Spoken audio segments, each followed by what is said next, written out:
सच्चाई सबके सामने आनी चाहिए, किसी को झूठा नहीं फंसाया जाना चाहिए। झूठा फंसाने के दो नुकसान होते हैं। एक तो ये होता है कि एक बेगुनाह को फंसाया गया और उसकी ज़िंदगी तबाह कर दी गई। जैसे इस केस में भी मंसूर पीर भाई जो थे वो इतना अच्छा सॉफ्टवेयर इंजीनियर है कि याहू कंपनी में उसको एक बहुत ही इंपॉर्टेंट जॉब मिली हुई थी। आज उसके वालिद का इंतकाल हो गया और वो जेल में। सारे सबूतों और गवाहों की बुनियाद पर उनसे जिरह करके ये ज़रूर साबित किया कि इन लोगों का कोई भी हाथ नहीं था इस केस में और इनको झूठा फंसाया गया। हम कहते हैं ना कि पुलिस अधिकारियों को ही मुलजिम बनना चाहिए इन केसेस में, इसकी वजह यही है ना, क्योंकि वही तो सारे सबूत इकट्ठे करते हैं।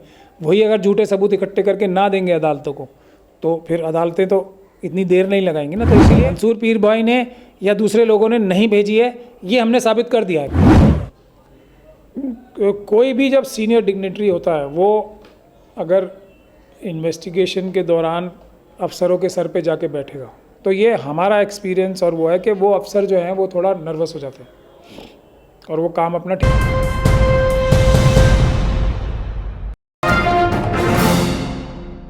अहमदाबाद ब्लास्ट में कल लोअर कोर्ट का फैसला आया। 38 लोगों को सज़ा सुनाई गई है, वो भी फांसी की। पहली बार देखने में आ रहा है कि इतनी बड़ी संख्या में एक साथ सबको फांसी की सज़ा किसी कोर्ट के ज़रिए सुनाया जाना। इस पूरे मामले में जमीयत उलमा हिंद के सदर मौलाना अरशद मदनी का ये बयान आया है कि हम इसमें अब हाई कोर्ट जाएंगे और हाई कोर्ट से भी अगर हमें हमारे हक़ में फ़ैसला नहीं आता है तो हम सुप्रीम कोर्ट तक इस पूरे मामले की लड़ाई लड़ेंगे। हमारे साथ मौजूद हैं सीनियर एडवोकेट महमूद पराचा साहब। इनके भी एक क्लाइंट था इस मामले में जिसको बरी किया गया है। किस तरह से इस पूरे केस को देखते हैं, महमूद साहब से हम बात करेंगे। महमूद साहब, इस फैसले के बाद सवालात उठ रहे हैं कि डिसीज़न जो है पूरी तरह से बाइज्ड है कि ये अनप्रेसिडेंटेड तो है। जो नज़र आ रही है कि 38 फांसी की सज़ा अभी तक किसी और केस में नहीं मिली है शायद, लेकिन बायस्ड है या नहीं है ये तो जजमेंट देख के ही बताया जा सकता है। उससे पहले बताना मुनासिब नहीं होगा और अभी तक जजमेंट हम लोगों के हाथ में जो है वो आई नहीं है, तो इस पे अभी कमेंट करना मुनासिब नहीं है। और हिमायत बेग का एक केस हुआ था, आप लोगों को याद होगा, जर्मन बेकरी ब्लास्ट केस जो पूना का था, 2008 का ही था वो भी। उसमें हिमायत बेग के को 5 फांसियाँ और 6 उम्र कैद मिली थी और मैंने वो 2.5 महीने तक जाके उधर आर्ग्यू हुआ था बॉम्बे हाई कोर्ट में और वो फांसियों से और 5 उम्र कैद से बरी भी हुआ था वो। तो उसमें भी एक जो सबसे बड़ी प्रॉब्लम हमको वो अपील आर्ग्यू करते हुए आई थी कि उसमें करीब 54 के करीब ऐसी कंसेशंस थी, या जिसको कहा जाए कि जो डिफेंस के वकील थे उन्होंने गिव अप कर रखी थी, मतलब कंसीड कर रखी थी, यहाँ के इकबाल कर रखा था एक तरह से। तो उनको पार पाने में सबसे ज़्यादा मुश्किल आई थी यहाँ पे। लेकिन हिमायत बेग के केस में भी हमने ये साबित किया था कि ना सिर्फ ये कॉन्स्पिरेसी की थ्योरी कि इंडियन मुजाहिदीन ने ये कॉन्स्पिरेसी की और ये ब्लास्ट कराया, कॉन्स्पिरेसी सारी गिरी थी, उसमें ब्लास्ट कराना गिरा था कि वहाँ ब्लास्ट जो है हिमायत बेग ने कराया, उसमें कॉन्स्पिरेसी में था और बाकी इंडियन मुजाहिदीन के थे, वो सब ख़त्म हुआ। ना सिर्फ वो हुआ बल्कि हिमायत बेग को भी बेकसूर ठहराया गया सिर्फ पोजेशन के लिए, जो उसके ऊपर से दिखाया गया था कि एक RDX उसके पास से रिकवर भी हुआ था एक्सप्लोजिव, उसमें सज़ा हुई थी और जो भी अभी तक सुप्रीम कोर्ट में पेंडिंग है। तो किस तरीके से केस लड़ा जाता है ये भी बहुत अहम और इम्पॉर्टेंट होता है। तो इसमें सोच, अब इस केस में भी देखिए जो मंसूर पीर भाई हमारा क्लाइंट था उसको झूठा ये फैलाया जा रहा था उसके बारे में कि वो, और ये पुलिस का केस था, इंडियन मुजाहिदीन का जो मीडिया सेल है उसका हेड है वो, और जो इस केस की बुनियाद रखी गई थी सारी वो ईमेल भेजने से ही रखी गई थी जिसका इल्ज़ाम मंसूर पीर भाई पे था और वो बाइज्जत बरी हुआ। तो और इसमें ये बात हमने इस केस में भी जब बहस की थी और जिरह की थी तो उसमें ये साबित करने की कोशिश की थी, हालांकि हमारे पास सिर्फ एक ही अक्यूज़्ड इसमें था, शुरू में और भी थे लेकिन उनको किसी ना किसी वजह से हमारे क्लाइंट्स को मजबूर किया जाता है कि वो हमें छोड़ दें, तो मंसूर पीर भाई ने हमें फिर भी नहीं छोड़ा था। तो ये जो एक एस्पेक्ट ऑफ द कॉन्स्पिरेसी था कि मीडिया सेल ने ईमेल भेजी और वगैरह वगैरह काम किए, वो सारा इस केस में गिर गया है और इसीलिए वो सब बरी हुए हैं 28 लोग।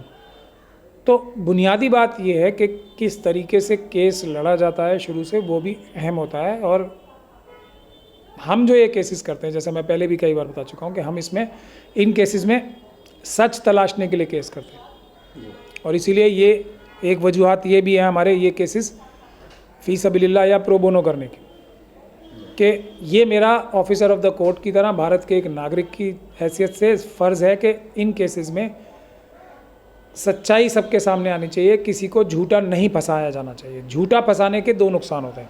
एक तो ये होता है कि एक बेगुनाह को फंसाया गया और उसकी ज़िंदगी तबाह कर दी गई। जैसे इस केस में भी मंसूर पीर भाई जो थे वो इतना अच्छा सॉफ्टवेयर इंजीनियर है कि याहू कंपनी में उसको एक बहुत ही इंपॉर्टेंट जॉब मिली हुई थी। आज उसके वालिद का इंतकाल हो गया और वो जेल में है। इसी वजह से वो बीमार भी हुए कि उनके बच्चे को झूठा फंसाया गया। ये एक वजह है, ये आधी वजह है। उससे भी बड़ी वजह ये है कि अगर जिन लोगों ने असली ये काम किए हैं उन लोगों को इन्वेस्टिगेटिंग एजेंसी नहीं पकड़ेंगी तो वो खुलेआम बाहर घूमते हैं और वो इन कामों को आगे भी करने के लिए तैयार रहते हैं।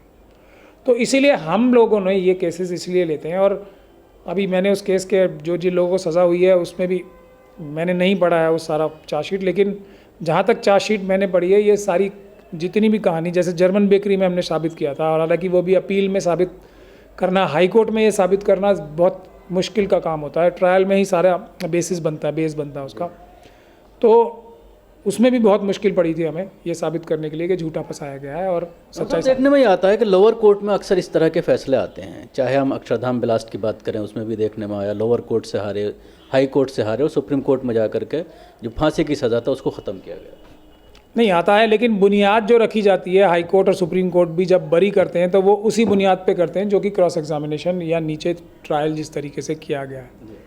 तो इसमें ज़रूरी सबसे अहम चीज़ ट्रायल ही होती है। फिर भी हाँ, जो माहौल का जो एक तरीके से कहा जाता है कि सत्ताधारी पार्टी का कहीं ना कहीं असर होता है, एक माहौल का असर होता है। जो जजेस भी इंसान होते हैं तो वो कहीं ना कहीं असर तो रहता ही है, उसका नतीजा भी मिलता है। और वो माहौल बनाने में सबसे ज़्यादा जो प्रेस, मीडिया और जो इस तरह की मुल्क दुश्मन तंजीमें जो भारत का संविधान अभी भी ख़त्म करने के लिए दिन रात लगी हैं, उनका भी रोल होता है। कल से जब ये फैसला आया है तो सोशल मीडिया पर कुछ इस तरह के फ़ोटो वायरल किए जा रहे हैं नरेंद्र मोदी के कि वो मुख्यमंत्री रहते हुए वहाँ घटना स्थल पर पहुँचे, मना किया गया कि सिक्योरिटी की वजह से आपको नहीं पहुँचना चाहिए, पुलिस स्टेशन में पहुँचे, बाकायदा पुलिस को बिठाया और उसमें इन्वेस्टिगेशन के ऑर्डर दिए। कोई भी जब सीनियर डिग्निटरी होता है वो अगर इन्वेस्टिगेशन के दौरान अफसरों के सर पे जाके बैठेगा तो ये हमारा एक्सपीरियंस और वो है कि वो अफसर जो हैं वो थोड़ा नर्वस हो जाते हैं और वो काम अपना ठीक से नहीं कर पाएंगे। चेन ऑफ कमांड का मतलब ये होता है कि आप अपने दफ्तर में भी बैठ के ये माहौल पैदा करो कि सब लोग ईमानदारी से और खुले दिल से काम कर सकें अपने अपने एरियाज़ में। ये मौके पे पहुंच के ज़्यादा मेरे ख्याल से एक जो इन्वेस्टिगेटिंग टीम होगी उसके ऊपर प्रेशर ही पड़ेगा, कोई वो उनको फ़ायदा या मजबूती नहीं मिलती। ये मेरा ज़ाती ओपिनियन है, जो हम लोग भी बहुत सारे ऐसे केसेस के बारे में एक्सपीरियंस रखते हैं और पुलिस के लोगों से भी हमारी बातचीत होती है, तो इस तरह से प्रेशर पड़ता है। हाँ, ये बात ज़रूर है कि एक जो अभी भी जो नेता या कोई बड़े इंसान होते हैं उनको एक थोड़ी उनकी बहादुरी के लिए वाहवाही ज़रूर मिल जाती है, उनकी कोई पब्लिसिटी हो जाती है, लेकिन असल में एक्चुअल काम पे नुकसान होता है। आपका क्लाइंट इसमें एक था, आपने बड़ी बारीकी से इस पूरे केस को देखा होगा, जिस तरह से इतने बहुत सारे लोग अक्यूज़ बनाए गए, तकरीबन 60 से ज़्यादा इसमें अक्यूज़ थे, तो किस तरह से इसकी चैन बना करके कोर्ट में पेश किया गया, कि किस तरह से कॉन्स्पिरेंसी रची गई, क्या था उसमें?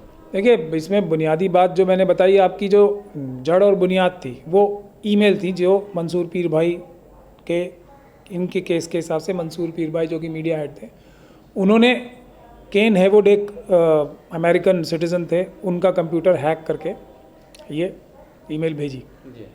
अगर उस ज़माने में जो लोग अखबारों को और उनको पढ़ते होंगे तो उन्हें याद होगा।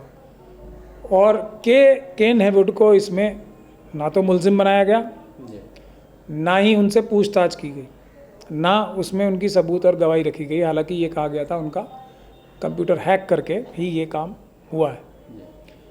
तो इतना बड़ा झूठ ये दुनिया के सामने परोसा गया और इस चेन से इन लोगों को अरेस्ट करने के बाद ही बाकी सब लोगों को फिर कड़ी से कड़ी जोड़ के अरेस्ट किया गया। तो अगर भाई बरी हो जाता है, बाकी को सज़ा होती है। तो अब मैं इसीलिए कह रहा हूँ ना, वो क्योंकि बाकी केस हमने नहीं देखा था तो उस पर मेरी टिप्पणी करना मुनासिब नहीं है। ये आप उनके वकीलों से पूछें तो बेटर रहेगा, और उनकी जो जमातें हैं उनको भी इस बारे में, क्योंकि वो सुपरविज़न कर रहे होंगे अपने वकीलों के साथ, लीगल टीम के साथ मिलकर, तो ये सवालात उनसे पूछे तो बेहतर होंगे। लेकिन मैं अपने क्लाइंट के बारे में तो बता सकता हूँ कि हमने ये पूरी मजबूती, ताकत और सारे सबूतों और गवाहों की बुनियाद पर उनसे जिरह करके ये ज़रूर साबित किया कि इन लोगों का कोई भी हाथ नहीं था इस केस में और इनको झूठा फंसाया गया, जो हमारा पहला काम, अहम काम रहता है, जिसकी वजह से हम ये सारे केसेस करते हैं। अब फर्दर क्या स्टेप इसमें होना चाहिए? फर्दर स्टेप जो हम कर रहे हैं वही कि अगर ईमेल तो भेजी गई है, मंसूर पीर भाई का हमने साबित कर दिया इसने नहीं भेजी है। असली जिसने ईमेल भेजी है उसको पकड़ना और उससे ट्रेस बैक करना कि किन लोगों ने ये ब्लास्ट किए थे, वो असली काम है जो हम आधा कर चुके हैं, आधा हम इसको आगे बढ़ाएंगे। तो इसमें तो इन्वेस्टिगेशन एजेंसीज इन्वॉल्व होती हैं। अब आपने देखा किस तरह से मक्का ब्लास्ट में और ट्रेन के अंदर जो ब्लास्ट हुआ था पाकिस्तान वाली, उसमें जिस तरह से एक्यूज़ जो हैं सब जमानत पर हैं और उनके खिलाफ जिस तरह से क्लीन चिट दी जा रही है बार बार। देखिए, फ्री एंड फेयर इन्वेस्टिगेशन जो है, free and fair investigation fundamental right भी है, और सुप्रीम कोर्ट ने एक बार नहीं कई बार इस बात को कहा है कि अगर फ्री एंड फेयर इन्वेस्टिगेशन ही नहीं होगी तो फ्री एंड फेयर ट्रायल हो ही नहीं सकता।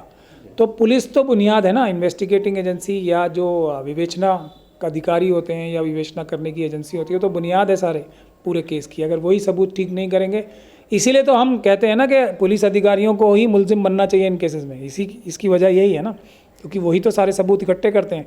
वही अगर झूठे सबूत इकट्ठे करके ना देंगे अदालतों को, तो फिर अदालतें तो इतनी देर नहीं लगाएंगी ना। तो इसीलिए इस केस में भी अब केन हेवुड से पूछताछ होनी चाहिए ना, क्योंकि ये बात तो एस्टेब्लिश है कि केन हेवुड के ही कंप्यूटर से ये ईमेल भेजी गई थी। मंसूर पीर भाई ने या दूसरे लोगों ने नहीं भेजी है, ये हमने साबित कर दिया है कोर्ट में। तो अब लेकिन ब्लास्ट हुआ है, उसकी ईमेल भी गई है, तो अब दोबारा इन्वेस्टिगेशन इसमें होनी चाहिए, और उसी की हम हर केस में कोशिश भी करते हैं। इसीलिए करते हैं क्योंकि सच्चाई ढूंढना, सच्चाई दुनिया तक पहुंचाना और असली मुजरिमों को पकड़वाना हर एक भारतीय नागरिक की ड्यूटी है। अब बहुत सारे हमारे बारे में जो ये एक इमेज क्रिएट की जाती है, वो इसीलिए की जाती है कि हम सच्चाई दुनिया के सामने ना ला सकें और असली जो आतंकवादी, मुजरिम, टेररिस्ट हैं उनको सज़ा ना पहुँचे, दिलवा सकें। शुक्रिया महमूद पराचा साहब हमसे बात करने के लिए। जिस तरह से महमूद साहब ने कहा कि जो उनका क्लाइंट था वो पूरी तरह से इस पूरे मामले में बरी हो गया, हालांकि उसके ऊपर ही मैन एक्यूज़ के तौर पर उसके ऊपर आरोप लगाए गए थे, और जिस कंप्यूटर से ये मेल किया गया था उसके ऑनर को से ना पूछताछ की गई, ना उसको गिरफ्तार किया गया। इसलिए असल मुजरिमों तक पहुंचना ज़रूरी है ताकि आइंदा इस तरह की हरकतों से, इस तरह के ब्लास्ट से बचा जा सके।